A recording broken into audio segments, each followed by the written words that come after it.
ദീപദാസ് മുൻഷി ഇന്നലെ പത്രസമ്മേളനത്തിൽ വി.ഡി. സതീശൻ്റെ പേര് പ്രഖ്യാപിക്കുകയുണ്ടായി. ഈ സമയത്ത്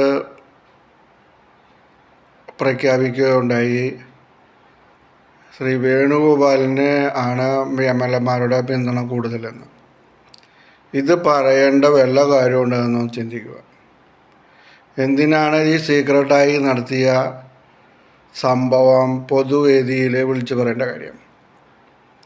അത് അവരുടെ പാർട്ടി യോഗത്തിൽ പറഞ്ഞാൽ പോരെ.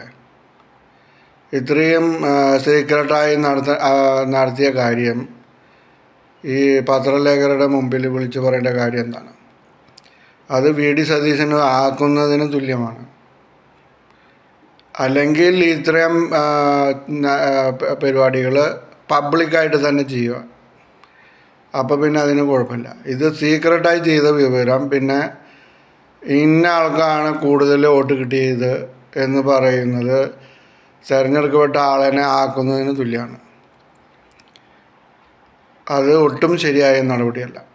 അതുപോലെ തന്നെ ഇപ്പോൾ പല സമുദായ നേതാക്കന്മാരും മുന്നിട്ടിറങ്ങിയിരിക്കുകയാണ്. ഈ ആൾ വേണം, ഈ സമുദായത്തിന് വേണം, ആ സമുദായത്തിന് വേണം, ഈ സമുദായത്തിന് വേണം, ഇതില്ലെങ്കിൽ ഞങ്ങൾ ഇതില്ല. ഇത്തരം സംഭവങ്ങൾ ഉണ്ടായാൽ ജനങ്ങൾ അത് എതിർത്ത് തോൽപ്പിക്കേണ്ടതാണ്. സാമുദായിക നേതാക്കന്മാർ പറയുന്നത് കേട്ടിട്ടോ അല്ലെങ്കിൽ സാമുദായിക സംഘടനകളുടെ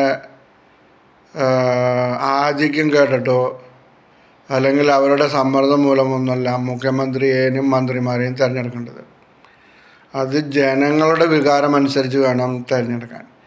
മുഖ്യമന്ത്രി ഏത് ജാതിയിൽപ്പെട്ടതാണോ, ഉയർന്ന ജാതിയിൽപ്പെട്ടതാണോ താഴ്ന്ന ജാതിയിൽപ്പെട്ടതാണോ എന്നൊക്കെ മുണ്ടുപൊക്കി നോക്കുന്നതിൻ്റെ കാര്യം എന്താണ്?